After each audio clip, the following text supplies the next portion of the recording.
Good morning students. आज हम लोग एक नया चैप्टर स्टार्ट करेंगे और उस चैप्टर का नाम है इंसॉल्वेंसी एंड बैंक्रप्सी कोड 2016। बहुत ही इंपॉर्टेंट चैप्टर है। देखिए, सबसे पहली बात ये आती है कि ये जो इंसॉल्वेंसी एंड बैंक्रप्सी कोड है, आखिर ये इंडिया के अंदर कब इंट्रोड्यूस हुआ। तो ये इंडिया के अंदर इंट्रोड्यूस हुआ 2016 के अंदर। 2016 में इंडिया के अंदर इंसॉल्वेंसी एंड बैंक्रप्सी कोड को इंट्रोड्यूस किया गया। चलिए, ये तो समझ में आ जाता है कि 2016 के अंदर इसको इंट्रोड्यूस किया गया। क्वेश्चन अब ये आता है कि जब भी कभी भी कोई भी लॉ, जब भी कभी भी कोई भी कानून इंट्रोड्यूस होता है तो कुछ ना कुछ पर्पस, कुछ ना कुछ एम के साथ होता है। अब इंसॉल्वेंसी एंड बैंक्रप्सी कोड 2016 में जब इंडिया में इंट्रोड्यूस हुआ तो आखिर क्यों हुआ, क्या पर्पस थे, क्या उद्देश्य था इंडिया के अंदर इंट्रोड्यूस करने का। देखिए, ऐसी कंपनीज जो सिक बन गई हैं, सिक कंपनी मतलब होता है लॉस मेकिंग कंपनी। वो कंपनी जो घाटे में चल रही है, वो कंपनी जो लॉस कर रही है, ऐसी कंपनी को हम सिक कंपनी, वो कंपनी जो बीमार पड़ गई है। बीमार किस सेंस में बोल रहे हैं हम? बीमार बोल रहे हैं फाइनेंशियल कंडीशन उस कंपनी की अच्छी नहीं है, उस कंपनी को बोला जाता है सिक कंपनी। तो अगर कोई भी कंपनी सिक हो गई है, किसी की फाइनेंशियल पोजीशन बेकार है, तो हमारा जो इंसॉल्वेंसी एंड बैंक्रप्सी कोड है, ये कोशिश करता है कि दोबारा से उस कंपनी को रिवाइव किया जा सके, दोबारा से उस कंपनी को रिवाइटल की गोली दी जा सके। रिवाइव करना, रिवाइव करने का मतलब दोबारा से एनर्जेटिक कर देना। एड देखा होगा ना, सलमान खान रिवाइटल की गोली लेता है। तो कोशिश करी जाए कि उस कंपनी को दोबारा से रिवाइव कर दिया जाए, दोबारा से उस कंपनी को हेल्दी कंपनी बना दिया जाए, दोबारा से उस कंपनी को प्रॉफिट मेकिंग कंपनी बना दिया जाए और उस कंपनी की फाइनेंशियल पोजीशन को सही कर दिया जाए। तो अगर कोई भी कंपनी सिक कंपनी है तो हमारा ये इंसॉल्वेंसी एंड बैंक्रप्सी कोड कोशिश करता है उस कंपनी को दोबारा से प्रॉफिट मेकिंग कंपनी के अंदर कन्वर्ट कर दें। लेकिन अगर ये पॉसिबल नहीं है तो फिर एक काम करो, कंपनी को वाइंड अप कर दो, बंद कर दो। पहले तो हम ये ट्राई मारेंगे कि यार कंपनी बच जाए, कंपनी बंद ना हो, कंपनी को किसी ना किसी तरीके से प्रॉफिट मेकिंग कंपनी में कन्वर्ट कर दिया जाए, रिवाइव कर दिया जाए। लेकिन अगर हमें लगे कि कंपनी की फाइनेंशियल पोजीशन बहुत ज्यादा खराब है, कंपनी तो बिल्कुल गड्ढे में जा चुकी है, बेड़ा गर्क हो चुका है उसका, अब उसे दोबारा से रिवाइव नहीं किया जा सकता क्योंकि बहुत लॉस हो चुका है उस कंपनी के अंदर, तो फिर एक काम करो, कंपनी को वाइंड अप कर दो, बंद कर दो। इसलिए ये इंसॉल्वेंसी एंड बैंक्रप्सी कोड 2016 के अंदर इंडिया में लाया गया। चलिए, तो अभी तक हमने देखा कि आखिर ये इंडिया में इंट्रोड्यूस क्यों हुआ। अब क्वेश्चन आता है कि सिक कंपनी की डेफिनेशन हमें थोड़ी सी और क्लियर हो जाए। देखिए, सिक कंपनी वो कंपनी होती है जिसके एक्यूमुलेटेड लॉसेस, जिसके सालों से इकट्ठे हो रहे लॉसेस उसके प्रॉफिट के या तो इक्वल हो चुके हैं या फिर उससे ज्यादा हो गए हैं। कहने का मतलब है, अगर कंपनी के लॉस यहां पर है तो कंपनी के प्रॉफिट यहां पर है, मतलब दोनों इक्वल है, बराबर है। या फिर आप ऐसा बोल सकते हो कि कंपनी के जितने प्रॉफिट है, लॉसेस उससे ज्यादा है। तो कंपनी कमा कुछ भी नहीं रही है, कंपनी चल घाटे में रही है। जिस साल में कंपनी का लॉस उसके प्रॉफिट के बराबर या उससे ज्यादा हो जाता है, वो कंपनी सिक बन जाती है। एग्जाम्पल के तौर पे देखिए, मैं समझाता हूं। मान के चले हम एक बार यहां पर 2012 को ले लेते हैं और हम यहां पर देखते हैं लॉसेस और अब हम देखते हैं प्रॉफिट्स।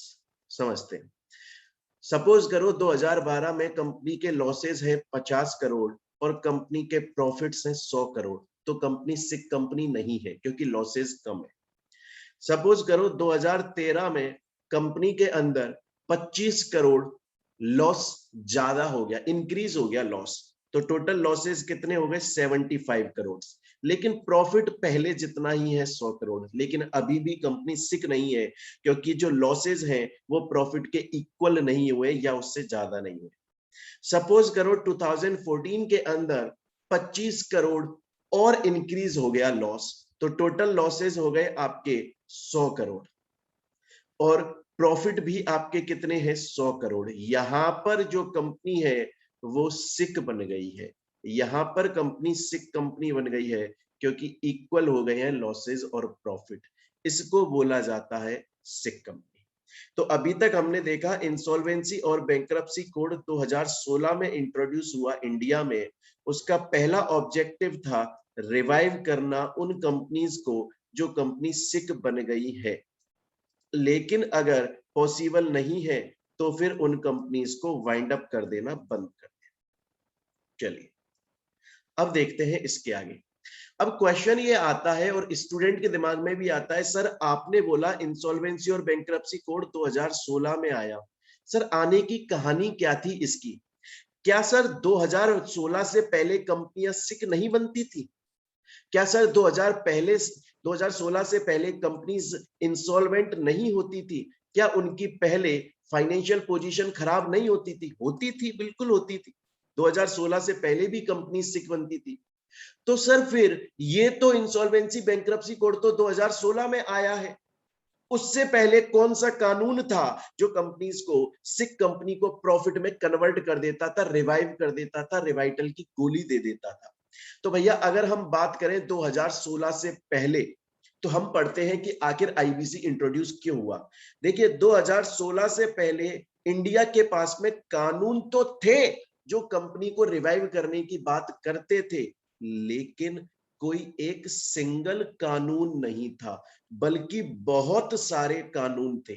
जैसे एक था आपका सिक इंडस्ट्रियल कंपनीज एक्ट जो कि 1985 में आया था।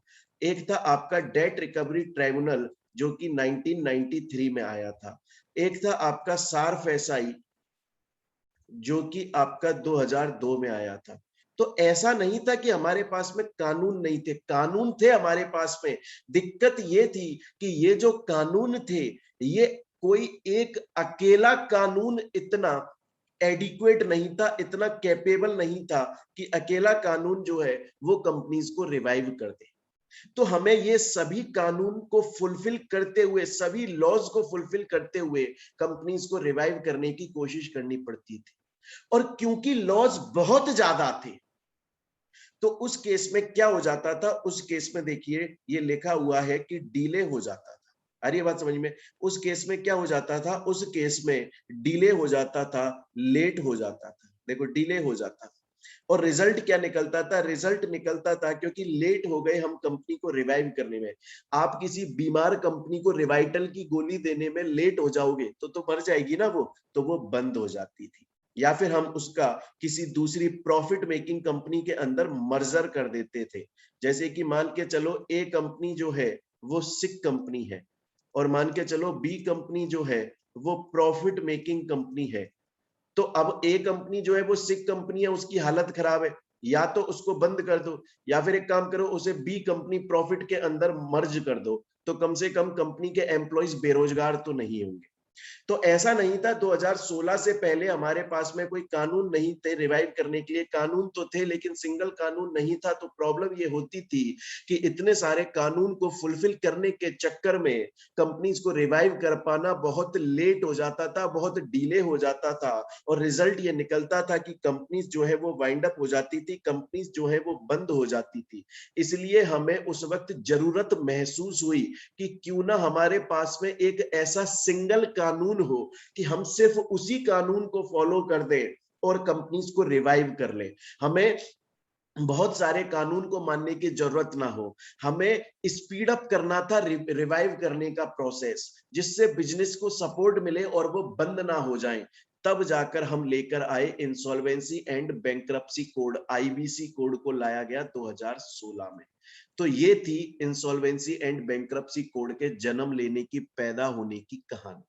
चलिए स्टूडेंट बोलता है सर यहां तक की बात मुझे समझ में आ गई, अभी तक मुझे ये समझ में आ गया कि आईबीसी जो है वो 2016 में आया। सर मुझे अभी तक ये समझ में आया कि वो इसलिए आया क्योंकि एक सिंगल कानून नहीं था, तो हमको एक सिंगल ऐसा लॉ चाहिए था जो पूरी तरीके से एडिक्वेट हो, पर्याप्त हो, इनफ हो और कंपनीज को रिवाइव कर सके। सर मुझे अभी तक ये चीज भी समझ में आ गई कि इसके दो मेन ऑब्जेक्टिव हैं। पहला ऑब्जेक्ट है कंपनी को रिवाइव कर देना, लेकिन अगर पॉसिबल नहीं है तो फिर कंपनी को वाइंड अप कर दो। यहां तक समझ में आ चुका है। अब आगे बात करते हैं। आगे की बात यह है कि ये जो इंसॉल्वेंसी और बैंक्रप्सी कोड है ये किस किस को रिवाइव कर सकता है। तो ये कंपनी को भी रिवाइव कर सकता है, ये एलएलपी को भी रिवाइव कर सकता है, ये पार्टनरशिप फर्म को भी रिवाइव कर सकता है, ये जो आपकी स्टैट्यूटरी कंपनीज होती हैं उनको भी रिवाइव कर सकता है। क्वेश्चन ये आता है कि सर आखिर स्टैट्यूटरी कंपनी जो है वो क्या होती है। देखिए स्टैट्यूटरी कंपनी के बारे में बताऊं, एक तो नॉर्मल कंपनीज होती है ये जो कि आपके कंपनीज एक्ट के अंदर रजिस्टर्ड होती हैं। जो स्टैट्यूटरी कंपनी होती है ये अपने स्पेसिफिक एक्ट के अंदर रजिस्टर्ड होती हैं, खुद के पर्सनल एक्ट के अंदर रजिस्टर्ड होती हैं पार्लियामेंट से अप्रूवल लेने के बाद में। एग्जाम्पल, ये कंपनीज एक्ट को फॉलो तो करती हैं लेकिन रजिस्टर अपने पर्सनल एक्ट के अंदर होती हैं। जो नॉर्मल कंपनियां हैं वो सभी कंपनीज एक्ट के अंदर जाकर रजिस्टर हो जाती है। स्टैट्यूटरी कंपनी का मैं आपको एग्जांपल दूं तो एग्जांपल के तौर पे आप मानकर चल सकते हैं कि जैसे हो गई आपकी आरबीआई जो कि 1934 एक्ट में रजिस्टर्ड है, आपकी हो गई एलआईसी, इसके अलावा आईसीएमए जो आप कर रहे हो, इसके अलावा आईसीएसआई सीएस, इसके अलावा आईसीएआई चार्टेड अकाउंटेंट, ये सभी स्टैट्यूटरी कंपनी के अंदर काउंट किए जाते हैं क्योंकि ये खुद के पर्सनल एक्ट में रजिस्टर्ड है। इंडिविजुअल अगर कोई पर्टिकुलर इंसान है उसको भी रिवाइव करने का, तो कंपनी रिवाइव कर दी, एलएलपी कर दी, पार्टनरशिप फर्म कर दी, स्टैट्यूटरी कंपनी कर दी, इवन किसी इंडिविजुअल आदमी को भी रिवाइव कर दिया। और इसके अलावा अगर कल को सेंट्रल गवर्नमेंट ये बोल दे कि भैया तुम उस बॉडी कॉर्पोरेट को भी रिवाइव करने का काम आईबीसी ही करेगा, तो फिर उसको रिवाइव करने का काम करना पड़ेगा। चलिए यहां तक कि अभी तक हमने बात कर ली। अब मेरे से स्टूडेंट ये बोलते हैं कि सर हमने तो ये देखा है जब भी कभी भी कोई भी लॉ कानून एक्ट आता है तो सर जब भी कोई भी एक्ट आएगा, जब भी कोई कानून आएगा तो उसके अंदर सर कोई ना कोई अथॉरिटी जरूर होती है सर। वो अथॉरिटी उस एक्ट के अंदर मेन काम कर रही होती है। तो आईबीसी के अंदर मेन काम है कंपनी को रिवाइव कर देने का, इंसॉल्वेंट सिक कंपनीज, लॉस मेकिंग कंपनीज को हेल्दी कंपनी में कन्वर्ट कर देने का। सर अथॉरिटी कौन है? अगर आप पार्टनरशिप फर्म चला रहे हैं या फिर आप इंडिविजुअल हैं और आप सिक बन चुके हैं तो फिर उस केस में आप डेट रिकवरी ट्राइब्यूनल के पास में जाएंगे और खुद को रिवाइव करवा लेंगे, खुद को हेल्दी कंपनी में कन्वर्ट करवा लेंगे। लेकिन अगर कंपनी है या फिर एलएलपी है तो उस केस में आप डीआरटी के पास नहीं जाते बल्कि नेशनल कंपनी लॉ ट्राइब्यूनल के पास जाते हैं। स्टूडेंट बोलता है सर अब समझ में आ गया, सर मुझे यह समझ में आ गया कि अगर मेरी पार्टनरशिप फर्म है तो मैं डेट रिकवरी ट्राइब्यूनल की हेल्प से रिवाइव हो जाऊंगा, अगर मैं खुद इंडिविजुअल हूं तो मैं डेट रिकवरी ट्राइब्यूनल की मदद से रिवाइव हो जाऊंगा। कंपनीज और एलएलपी के केस में नेशनल कंपनी लॉ ट्राइब्यूनल के थ्रू रिवाइव हो जाएंगे।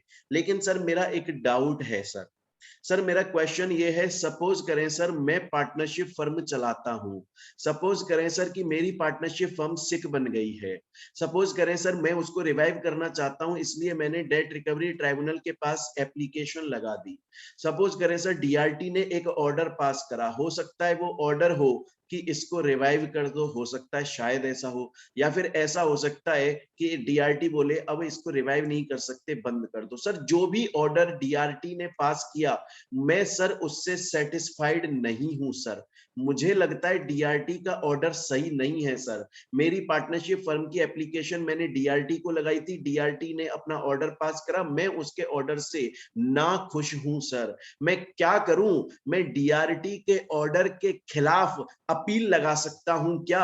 अगर मुझे डीआरटी का ऑर्डर पसंद नहीं आता क्या मैं किसी और के पास में एप्लीकेशन लगा सकता हूं, अपील फाइल कर सकता हूं? जी आप कर सकते हो, आप कर सकते हो डेट रिकवरी अपीलेट ट्राइब्यूनल के पास में, ये डीआरटी की अपीलेट अथॉरिटी होती है। आप डेट रिकवरी अपीलेट ट्राइब्यूनल के पास में जाकर अपील लगा सकते हो डीआरटी के ऑर्डर के खिलाफ। स्टूडेंट बोलता है समझ में आ गई सर मेरी कहानी।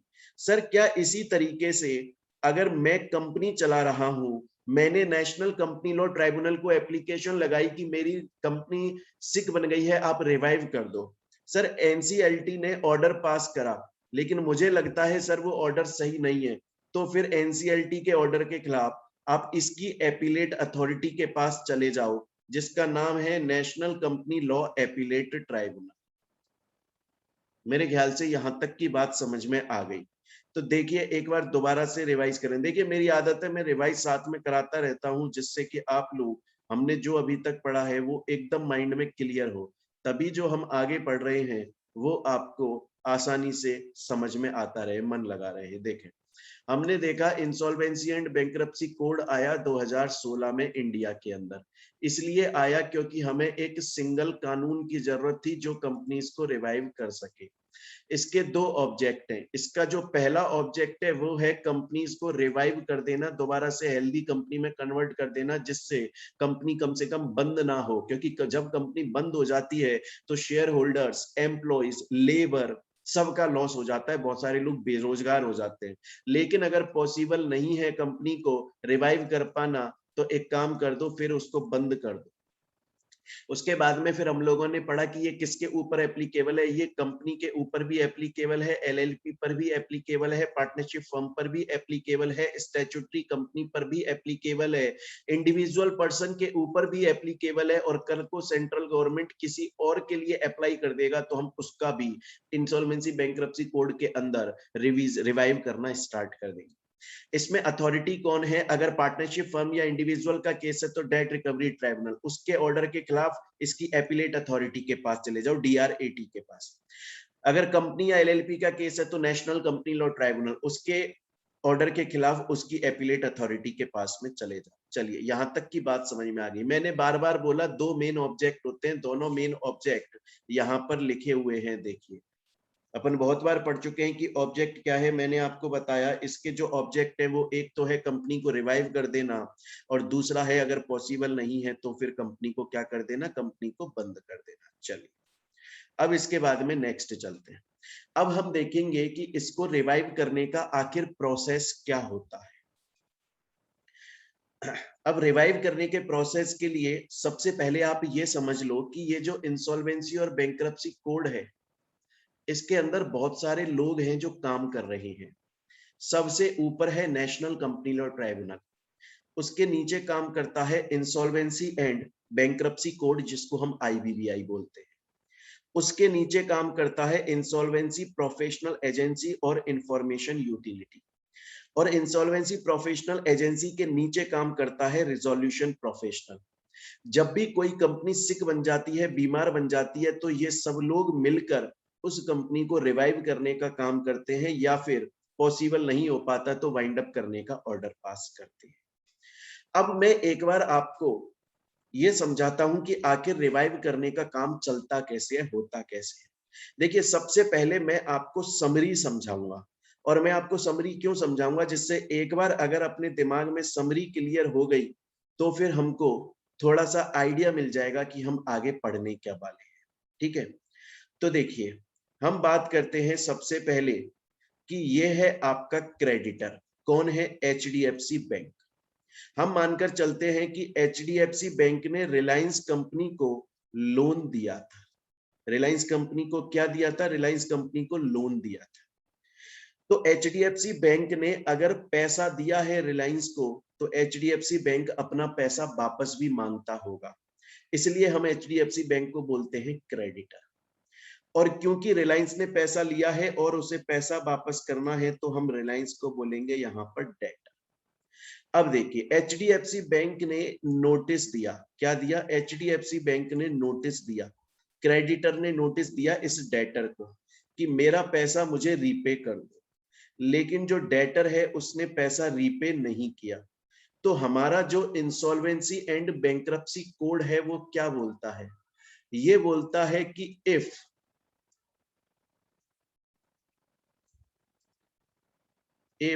क्रेडिटर गेव नोटिस, अगर क्रेडिटर ने नोटिस दिया था but debtor not paid amount, लेकिन जो डेटर है मतलब रिलायंस कंपनी, अगर उसने पैसा रीपे नहीं किया, रीपेड अमाउंट, अगर उसने पैसा रीपे नहीं किया, तो फिर ये जो क्रेडिटर है एचडीएफसी बैंक, इसको ऐसा शक होता है कि शायद तक जो कंपनी है वो हो सकता है कि लॉस मेकिंग कंपनी कन्वर्ट हो गई हो। तो देखिए एचडीएफसी बैंक जो है वो अब नेशनल कंपनी लॉ ट्राइब्यूनल के पास में एक एप्लीकेशन लगा रहा है। उसमें वो ये बोल रहा है कि सर मुझको ऐसा लगता है कि रिलायंस कंपनी सिक बन गई है, क्योंकि मैंने उसको नोटिस दिया था और उसने मुझे मेरा पैसा वापस नहीं किया। तो सर मेरी आपसे ये रिक्वेस्ट है कि एक बार आप मतलब एनसीएलटी अपने लेवल पर रिलायंस कंपनी को चेक करें कि क्या वो सच में सिक बन गई है, और अगर सर वो सच में सिक बन गई है तो फिर उसको रिवाइव कर दो। तो सबसे पहले क्या हुआ, सबसे पहले क्रेडिटर ने बोला एनसीएलटी को कि सर मुझे लगता है कंपनी सिक बन गई है, आप रिवाइव कर दो। ये जो नेशनल कंपनी लॉ ट्राइब्यूनल है ना, ये खुद से ऐसा नहीं है रिलायंस कंपनी के अंदर जाकर उसके अकाउंट्स को, बैलेंस शीट को चेक करके देखेगी क्या सच में कंपनी सिक है, नहीं, बल्कि ये बोल देगी इंसॉल्वेंसी एंड बैंक्रप्सी कोड से। अभी पिछली वाली स्लाइड में देखिए मैंने आपको यही बताया था कि नेशनल कंपनी लॉ ट्राइब्यूनल सबसे ऊपर है, उसके नीचे काम कर रहा है इंसॉल्वेंसी एंड बैंक्रप्सी कोड। तो एनसीएलटी बोलेगा आईबीबीआई से कि जाओ कंपनी के अंदर जाकर चेक करो कि कंपनी सिक बनी है कि नहीं बनी। तो सबसे पहले क्रेडिटर ने बोला एनसीएलटी को, एनसीएलटी अब बोल देगा insolvency and bankruptcy board of India. चलिए यहां तक की बात समझ में आ गई। अब ये जो इंसॉल्वेंसी एंड बैंक्रप्सी कोड है ना, बोर्ड है ना, ये भी खुद उस रिलायंस कंपनी के अंदर जाकर चेकिंग नहीं करेगा, बल्कि ये बोलेगा इंफॉर्मेशन यूटिलिटी को। ये इंफॉर्मेशन यूटिलिटी से जाकर बोलेगा जाओ कंपनी के, रिलायंस कंपनी के अंदर जाकर चेक करो क्या कंपनी सच में सिक बनी है कि नहीं बनी। और ये इंफॉर्मेशन यूटिलिटी का ही काम होता है कि वो कंपनी के अंदर जाए, कंपनी के अंदर जाकर उसके अकाउंट्स को चेक करे और पता लगाए कि क्या सच में कंपनी सिक बन गई है। आ रही है बात यहां तक समझ में? तो देखो अभी तक हुआ क्या, सबसे पहले हम पढ़ क्या रहे हैं, सबसे पहले हम ये देख रहे हैं कि हम चेक कर रहे हैं कि कंपनी सिक बनी है कि नहीं बनी, हम ये चेक कर रहे हैं। तो क्रेडिटर ने बोला एनसीएलटी को कि चेक करो, एनसीएलटी ने बोला insolvency and bankruptcy board of India को चेक करो, insolvency and bankruptcy board of India ने इंफॉर्मेशन यूटिलिटी को बोला, इसने एक्चुअली में चेक किया, चेक किया इसने एक्चुअली में, और चेक करके इसने क्या किया, कंफर्म किया।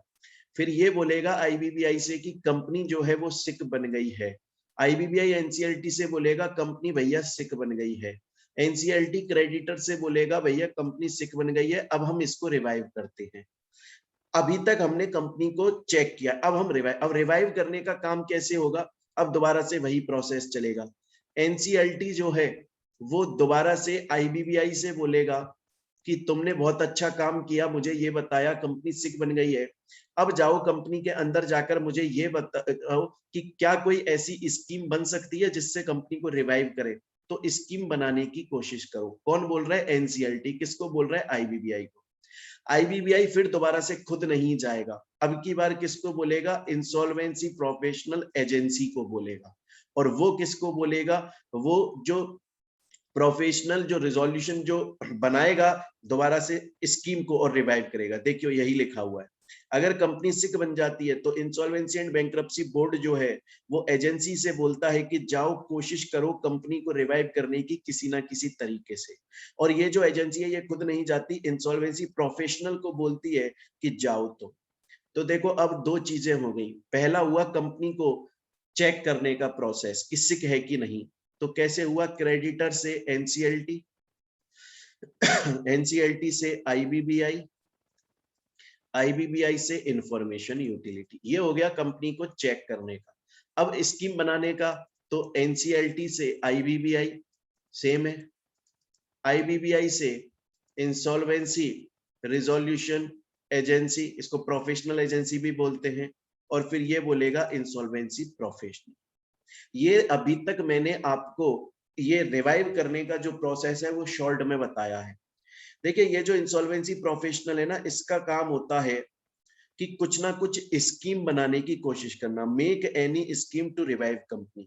अब वो स्कीम कुछ भी हो सकती है, हो सकता है इंसॉल्वेंसी प्रोफेशनल जो है वो ये बोल दे कि भैया आपकी जो कंपनी है उसके अंदर प्रेजेंट में 50 एम्प्लॉइज हैं, लेकिन 50 एम्प्लॉइज की जरूरत नहीं है, एक काम कर दो आप 20 को निकाल दो कंपनी से, तो पैसा बचेगा और 30 एम्प्लॉइज जो हैं वो आपकी कंपनी में बच जाएंगे, रिमेनिंग 30 एम्प्लॉइज। हो सकता है शायद ऐसी स्कीम बना दे, हो सकता है ऐसी बना दे कि जो कंपनी सिक बन गई है, एक काम करो उसे मर्जर कर दो उसका किसी प्रॉफिट मेकिंग कंपनी के अंदर। तो कम से कम ये कंपनी इसमें चली जाएगी तो इसके एम्प्लॉइज, लेबर, शेयर होल्डर भी इसके बन जाएंगे, तो वो कंपनी के लोगों का लॉस नहीं होगा। या फिर ऐसा बोल सकता है कि जो प्रॉफिट मेकिंग कंपनी है वो लॉस मेकिंग कंपनी का टेक ओवर कर ले। वो डिपेंड करता है कि कंपनी की सिचुएशन क्या है और कौन सी स्कीम बन सकती है। बोलेगा एनसीएलटी आईबीबीआई से कि स्कीम बनाओ, आईबीबीआई बोलेगा एजेंसी से, एजेंसी इसको भेज देगा और तब जाकर स्कीम बनाई जाएगी। अब अगर हम एक बार शुरू से देखें, अभी तक हमने क्या पढ़ा? हमने पढ़ा इंसॉल्वेंसी एंड बैंक्रप्सी कोड आया 2016 में, क्योंकि हमें एक सिंगल लॉ की जरूरत थी इसलिए इसको लाया गया।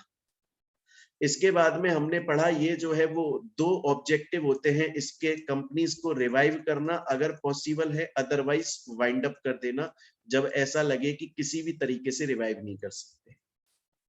एप्लीकेबल कंपनी पर भी होता है, एलएलपी पर भी होता है, पार्टनरशिप फर्म पर भी होता है, स्टैट्यूटरी कंपनी पर भी होता है, इंडिविजुअल इंसान पर भी होता है, और सेंट्रल गवर्नमेंट कल को किसी और को नोटिफाई कर दे तो उस पे भी हो जाएगा। इसके अलावा हमने पढ़ा कि इसके अंदर अथॉरिटी कौन कौन होती है। अगर आपकी पार्टनरशिप फर्म है या आप इंडिविजुअल हो तो फिर होगा डीआरटी, डेट रिकवरी ट्राइब्यूनल, उसके अगेंस्ट में डीआरएटी, डेट रिकवरी एपीलेट ट्राइब्यूनल। अगर आपकी कंपनी है या फिर आपकी एलएलपी है तो आप जाओगे नेशनल कंपनी लॉ ट्राइब्यूनल के पास, उसके अगेंस्ट में national company law appellate tribunal के पास। होता कैसे है? क्रेडिटर एनसीएलटी से बोलता है चेक करो सिक बन गई है, एनसीएलटी आईबीबीआई से बोलता है चेक करो कंपनी सिक बन गई है, आईबीबीआई इंफॉर्मेशन यूटिलिटी से बोलता है चेक करो कंपनी सिक बन गई है। अगर इंफॉर्मेशन यूटिलिटी बोलता है हाँ जी मैंने चेक कर लिया कंपनी सिक है, तो एनसीएलटी फिर आईबीबीआई से बोलता है चलो रिवाइव करने की कोशिश करो, आईबीबीआई एजेंसी से बोलता है रिवाइव करने की कोशिश करो, एजेंसी इंसॉल्वेंसी प्रोफेशनल से बोलती है रिवाइव करने की कोशिश करो, स्कीम बनाओ। यहां तक अभी तक हम लोग पढ़ चुके हैं। अब हम इसके आगे नेक्स्ट कंटिन्यू करेंगे कि हम जब से बोल रहे हैं कि भाई इसके अंदर insolvency and bankruptcy board of India होता है, आखिर ये होता क्या है, हमें ये समझना पड़ेगा। तो सबसे पहले आप इतना समझ लो कि इंसॉल्वेंसी एंड बैंक्रप्सी कोड 2016 जिस कानून को अभी तक हम पढ़ रहे हैं, उस कानून के अंदर ये बोर्ड को इस्टेब्लिश करना बहुत ही ज्यादा जरूरी है। आईबीबीआई का बनना बहुत ज्यादा जरूरी है। आईबीबीआई के अंदर कौन कौन बैठा होता है? आईबीबीआई के अंदर देखिए चेयरपर्सन बैठा होता है, जो इसका मेन आदमी होता है, चेयरपर्सन बैठा होता है। इसके अलावा इसके मेंबर्स भी बैठे रहते हैं। अच्छा सर, आपने बोला इंसॉल्वेंसी एंड बैंक्रप्सी कोड जो कि कंपनीज को रिवाइव करने का काम कर रहा है, उसके अंदर आईबीबीआई का होना जरूरी है। सर समझ में आ गया। सर ये भी समझ में आ गया, इसके अंदर बोर्ड के अंदर कुछ लोग बैठे होते हैं जो कि कंपनीज को रिवाइव करने का काम करते हैं। सर इस बोर्ड को बनाता कौन है? इस बोर्ड को बनाती है हमारी इंडिया की सेंट्रल गवर्नमेंट। ये जो बोर्ड होता है एक बॉडी कॉर्पोरेट होता है, और कंपनी के पास में जो कैरेक्टरिस्टिक्स होती हैं वो सभी कैरेक्टरिस्टिक्स इसके पास में भी होती हैं। मैं समझता हूं आप लोगों ने इंटर और फाइनल दोनों में कंपनी लॉ पढ़ी होगी, तो आपको इतना तो पता ही होगा कि कंपनी की कैरेक्टरिस्टिक्स क्या है। आपको पता होगा कंपनी एक आर्टिफिशियल पर्सन है, कंपनी के पास में सेपरेट लीगल एंटिटी की कैरेक्टरिस्टिक है, कंपनी के पास में कॉमन सील की कैरेक्टरिस्टिक है, कंपनी जो है उसको सिटीजन माना जाता है, सिटीजनशिप भी होती है उसके पास में, रेजिडेंट भी माना जाता है, जिस कंट्री के अंदर उसका रजिस्टर्ड ऑफिस है वहां की। तो जितनी भी कैरेक्टरिस्टिक्स एक कंपनी की होती हैं वो सभी आईबीबीआई की होती हैं, क्योंकि ये भी खुद बॉडी कॉर्पोरेट है, सेंट्रल गवर्नमेंट इसको बनाती है। इंसॉल्वेंसी बैंक्रप्सी कोड में इसका बनना जरूरी होता है। ये कंपनीज को रिवाइव करने का काम करती है, और इसका मेन हेड ऑफिस जो है वो न्यू दिल्ली के अंदर है। चलिए, अब बात ये आती है कि सर आखिर ये काम क्या करता है? जो आपका ये इंसॉल्वेंसी और बैंक्रप्सी कोड है, ये कुछ काम भी तो करता होगा ना। देखिए मैंने आपको बोला सबसे ऊपर है हमारा एनसीएलटी इस एक्ट के अंदर, उसके नीचे है आईबीबीआई, और उसके नीचे मैंने आपको बताया एक तो एजेंसी है, एक इंसॉल्वेंसी प्रोफेशनल है, और एक इंफॉर्मेशन यूटिलिटी है। तो इन सब को संभालता कौन है? आईबीबीआई संभालता है। आईबीबीआई को सेंट्रल गवर्नमेंट और एनसीएलटी संभाल रही है। तो एजेंसी जो है इंसॉल्वेंसी एंड बैंक्रप्सी कोड के अंदर कौन जो है वो एजेंसी की तरह काम कर सकता है, कौन इंसॉल्वेंसी प्रोफेशनल बन सकता है, कौन इंफॉर्मेशन यूटिलिटी बन सकता है, इनके सभी रूल्स रेगुलेशन, इनके रजिस्ट्रेशन का प्रोसेस, इनकी एलिजिबिलिटी रिक्वायरमेंट, इनकी कितनी फीस होगी, इनकी क्या ड्यूटीज होंगी, इनके पूरे लॉज बनाना। मतलब कहने का मतलब है आईबीबीआई जो है वो इनको मैनेज करता है, इनको बोलता है जाओ जाकर कंपनी में ये काम करो, पता लगाओ सिक बनी है कि नहीं बनी, और बन गई है तो कंपनी को रिवाइव करो, और फिर उनको मॉनिटर करता है। कौन एजेंसी की तरह काम कर सकता है, कौन होगा इंसॉल्वेंसी प्रोफेशनल, कौन होगा इंफॉर्मेशन यूटिलिटी, ये सब कुछ डिसाइड करने की पावर आईबीबीआई के पास में है। इन तीनों का ये करता धरता है। चलिए, मैंने आपसे बोला आईबीबीआई के अंदर देखिए एक तो कौन होता है, एक तो होता है चेयरपर्सन, और उसके अलावा होते हैं इसमें मेंबर्स। सर इनको अपॉइंट कौन करता है? अरे अभी अभी तो बताया भाई, सेंट्रल गवर्नमेंट बनाता है ना इस बोर्ड को, तो सेंट्रल गवर्नमेंट अपॉइंट करता है चेयरपर्सन मेंबर्स को। अच्छा सर, सर कितने साल के लिए अपॉइंट किया जाता है? 5 साल के लिए अपॉइंट किया जाता है। सर अगर किसी ने 5 साल काम कर लिया चेयरपर्सन और मेंबर की तरह, लेकिन सर काम बहुत जोरदार, बहुत बढ़िया, मजा आ गया सर उसके काम से, हमें लग रहा है सर उसको दोबारा से रीअपॉइंट कर ले, हाँ तो कर लो, रीअपॉइंट करने में कोई दिक्कत नहीं है। अच्छा, लेकिन इतना ध्यान रखना, इनकी मैक्सिमम एज 65 साल हो सकती है। 65 साल से ऊपर का आदमी जो है वो चेयरपर्सन और मेंबर की तरह काम नहीं कर सकता। अब इस बात को एक मैं थोड़ा सा इक्वेशन में समझाने की कोशिश करता हूं आप लोगों को। देखिए, समझने की कोशिश करिए। ए नाम का बंदा है जिसको आपने या तो चेयरपर्सन की तरह अपॉइंट करा, या फिर आपने इसे मेंबर की तरह अपॉइंट करा। समझे? इसकी जो एज थी जब ये अपॉइंट हुआ, तब इसकी एज थी 62 ईयर्स। हमने बोला वैसे तो 5 साल के लिए अपॉइंट होता है, लेकिन मैक्सिमम एज 65 साल तक काम कर सकता है, तो ये सिर्फ 3 साल ही काम कर पाएगा, क्योंकि इसकी उम्र 65 साल होने पर आ गई है। लेकिन सोचिए कि अगर इसकी उम्र 62 साल 62 ईयर्स ना होके 40 साल होती, तो फिर ये 5 साल के लिए अपॉइंट होता, और तब ये टोटल 45 साल का हो जाता। सर मैं अगर इसको रिवाइव करना चाहूं कर दो, और 5 साल के लिए, फिर ये 50 साल का हो जाएगा। सर और रीअपॉइंट करना चाहूं कर दो 5 साल के लिए, फिर ये 55 का हो जाएगा।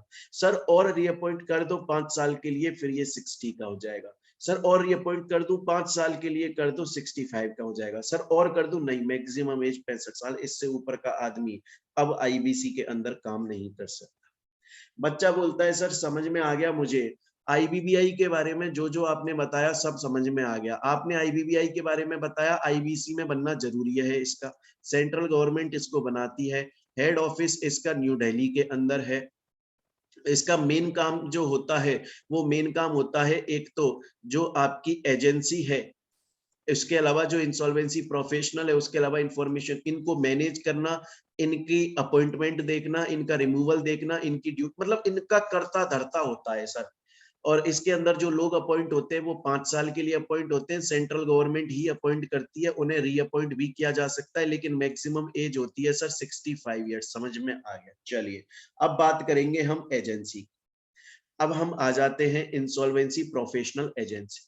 सर इंसॉल्वेंसी प्रोफेशनल एजेंसी जो है वो आईबीबीआई के अंदर काम करती है, आपने अभी अभी हमको बताया, तो यही बात फर्स्ट पॉइंट में लिखी हुई है। इसको एस्टेब्लिश किया जाता है आईबीसी कोड के अंदर। कौन एस्टेब्लिश करता है? आईबीबीआई करता है। अगर आज आपको आईपीए इंसॉल्वेंसी प्रोफेशनल एजेंसी की तरह काम करना है इंसॉल्वेंसी एंड बैंक्रप्सी कोड में, आईबीबीआई से जाके सर्टिफिकेट ले लो, तब जाकर काम कर सकते हो।